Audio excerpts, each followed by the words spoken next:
Shalom, Yahshua. All praises be to the Most High. Our power, toute la gloire soit rendue au Tout-Puissant, qui est notre pouvoir. Au tabernacle de Dawad, dispersé à travers le monde, recevez ici mes frères, mes salutations les plus fraternelles. Salama, shalom, shalom. L'intelligence artificielle expose encore une fois de plus le mensonge du christianisme du Satan, c'est-à-dire du christianisme caucasien, du christianisme édomite, et le Mundele, et le Babtou. Non, Jean 3,11, nous disons ce que nous savons et nous rendons témoignage de ce que nous avons vu. Ça va faire presque 2 décennies, ou peut-être plus, que nous vous disons ces choses-là. Qu'en réalité, dans son intégralité, toute la narrative biblique, tout le texte biblique, de façon générale, ne concerne que les enfants d'Israël. C'est-à-dire de la Torah en passant par les prophètes jusqu'à ce que vous appelez abusivement par le Nouveau Testament, c'est-à-dire l'Alliance renouvelée. Ces textes-là ne sont que destinés ou concernent que les enfants d'Israël. Now, watch this. Avant même que l'intelligence dite artificielle arrive, c'est des choses que nous vous disions et on a prouvé ça à la lumière des Écritures, même aussi à la lumière de la science historique avec tout ce que nous possédons comme documentation scientifique pour prouver ces choses-là. Now, dans le christianisme édomite, c'est-à-dire du Satan, il va avoir surtout ce qu'on peut considérer comme étant stumbling block ou une pierre d'achoppement sur les notions comme nation, païen, gentiles. Et on leur a fait toujours croire qu'à chaque fois que vous abordez un texte biblique, si vous voyez les nations, donc en réalité, ça c'est les autres, ce ne sont pas les Israélites. Sans pour autant vous dire ou vous apporter les éléments que bibliquement, les notions de nation, de païens, gentils, s'appliquent à la fois aux Israélites, mais aussi aux non-Israélites. Israël est à la base une seule nation, c'est-à-dire le tabernacle de David, les 12 tribus. Mais ensuite, quand Israël va connaître la scission ou la séparation, le royaume du Nord est considéré comme étant une nation séparée du royaume du Sud, qui est aussi considéré comme étant une nation.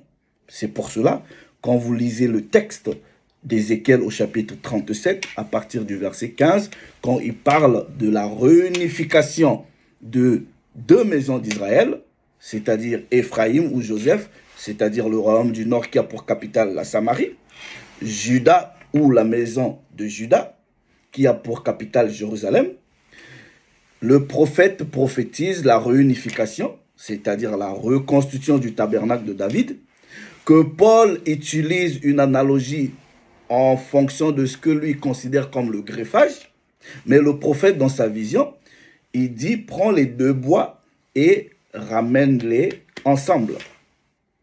Ils ne seront plus 2 nations, mais ils seront redevenus une seule nation sous la houlette de David, leur roi, le Messie.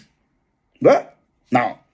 Quand vous lisez, par exemple, dans le livre de Genèse, au chapitre, dans Genèse, je pense, chapitre 48, là-bas, on dit, en parlant, je pense, de Manassé et d'Éphraïm, on dit qu'ils vont devenir une multitude de nations.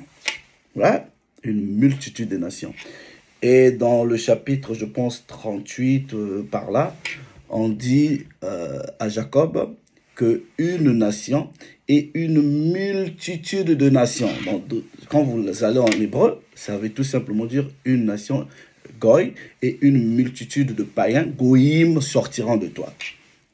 Learn. C'est pour cela Paul vous dit, study to show yourself approved. Étudiez. Right? Now, dans le koiné grec, le grec va utiliser le terme ethnos, nation, ou 2 fois c'est traduit par païen. Or, tous ces termes-là sont applicables à la fois à Israël, étant que une nation ou des nations, mais aussi à la fois aux non-israélites ethniquement parlant. Et ça fait beaucoup d'années, plusieurs années, que l'on vous dit cela. Donc, quand vous allez dans le Nouveau Testament, Galates, Romains, whatever, ces lettres-là sont adressées aux Israélites chez les étrangers. Et majoritairement aux Israélites qui sont devenus grecs, romains, asiatiques, qui sont assimilés. Non, Jésus donne ce qu'on considère comme étant la grande commission, qui dit aller dans toutes les nations, un précepte que le christianisme édomite utilise idiotement, et faire des nations mes disciples. Le chrétien ordinaire, le simpliste, le simple, va prendre ça en pensant que Jésus disait aller parler aux Éthiopiens, aux Philistins. Non, non, non, non, non. Jésus a envoyé la grande commission pour que les apôtres aillent à travers le monde entier parler aux Israélites qui sont dispersés dans le monde. C'est pour cela, quand vous prenez Pierre par exemple, dans son épître, dans sa lettre de 1 Pierre au chapitre 1, il adresse sa lettre uniquement aux 12 tribus qui sont dans Galates. Ok? Donc, précision. Lui dit aux 12 tribus qui sont dans Galates. Et Paul aussi écrit une lettre aux Galatiens. Jacques, qui est censé être le frère de Jésus, dit, Jacques chapitre 1, il adresse sa lettre aux 12 tribus qui sont dans la dispersion. N'ont-ils pas respecté ce que Jésus a dit? Non, parce qu'il savait tout simplement, quand Jésus disait aller dans toutes les nations, il savait qu'il faisait allusion à leurs frères dans la diaspora. Paul, qui est dit être l'apôtre des païens, ces païens-là ne sont pas des païens édomites, éthiopiens, non, ce sont des Israélites assimilés. On dit ça depuis des années, on l'a prouvé avec l'archéologie, avec la Bible, avec les textes. Mais aujourd'hui, il y a ce qu'on appelle par l'intelligence artificielle et cet outil-là confirme la même chose. Paul, quand il adresse une lettre, soi-disant chez les Corinthiens, qui, dans votre intelligence, sont censés être des non-israélites, il dit, mais vous les Corinthiens, j'ai appris qu'il y a une impudicité ou une fornication chez vous les Corinthiens, et cette sorte d'impudicité, on n'a jamais vu ça même chez les païens. Mais si les Corinthiens sont censés être des païens, selon votre intelligence, votre réflexion ou votre compréhension, pourquoi il dit que ce type d'infidélité-là, j'ai jamais vu ça même chez les païens? Ça prouve tout simplement que les Corinthiens à qui Paul s'adressait, c'est la diaspora israélite. C'est ce que nous disons et c'est ce que l'intelligence artificielle va confirmer. Watch this.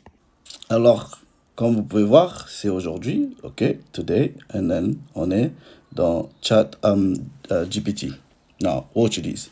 Je dis, Paul epistle, les lettres de Paul étaient pour les Israélites dans les pays étrangers. Regarde ce que lui dit. Oui, c'est exact. Les épîtres de Paul, entre parenthèses, lettres du Nouveau Testament, étaient principalement adressées à des Israélites dispersés dans les nations, aussi appelées la diaspora. Preuve biblique que Paul écrivait aux Israélites dispersés. Il donne Romains chapitre 9, ok? Regardez ce qu'il dit. Paul identifie clairement les bénéficiaires des promesses, les Israélites. Il donne Actes chapitre 9 verset 15, car cet homme, en parlant de Paul, est un instrument que j'ai choisi pour porter mon nom devant les nations, les rois et les fils d'Israël. Paul est envoyé aux nations, mais toujours en lien avec les fils d'Israël parmi elles. Corinthiens chapitre 1 Corinthiens chapitre 10 verset 1-2. Ok frères, je ne veux pas que vous ignorez que nos pères ont tous été sous la nouée. Quand il dit nos pères, il veut tout simplement faire allusion à vous les Corinthiens, vous les Israélites. Il ne va pas parler à nos pères comme si c'est les Édomites, le père des... Non, le nous là c'est possessif. Voilà. Paul parle aux Corinthiens en disant nos pères. égale, ce sont des descendants d'Israël. Qui étaient ces nations? Beaucoup d'Israélites avaient été exilés ou assimilés parmi les Grecs, Romains, Asiatiques. Ils étaient vus comme gentils ou païens, car ils vivaient comme des païens. Mais Paul les appelait au retour à Dieu par le Messie. Ouais? Ce sont les Romains, les Galates, les Éphésiens, etc. Israélites dispersés dans les nations. Le mot gentil est souvent mentionné. Ok, gentil mentionné. Souvent, ce sont des Israélites hellénisés. On va vous dire ça combien de fois? Oh, nous les païens, ils vont lire dans les textes, il n'y a ni grec, ni juif. Dans leur tête là, ils pensent que le grec là, c'est le mundele. C'est pas le blanc. Le grec, c'est un noir israélite, c'est-à-dire un descendant d'Israël chez les Grecs. Mais Paul de Tarse, il est descendant benjamite, mais il a la citoyenneté romaine. Là, this is plain simple. Bon, maintenant que vous avez des outils comme ça, là peut-être que votre vie intellectuelle et publique va devenir plus simplifiée. Mais par contre, comme nous connaissons que c'est Edom, le Satan, qui contrôle ces choses-là, ils peuvent toujours mettre des fausses informations et on va challenger quand ils ramènent des bêtises. Oh, praises be to the Most High, our power.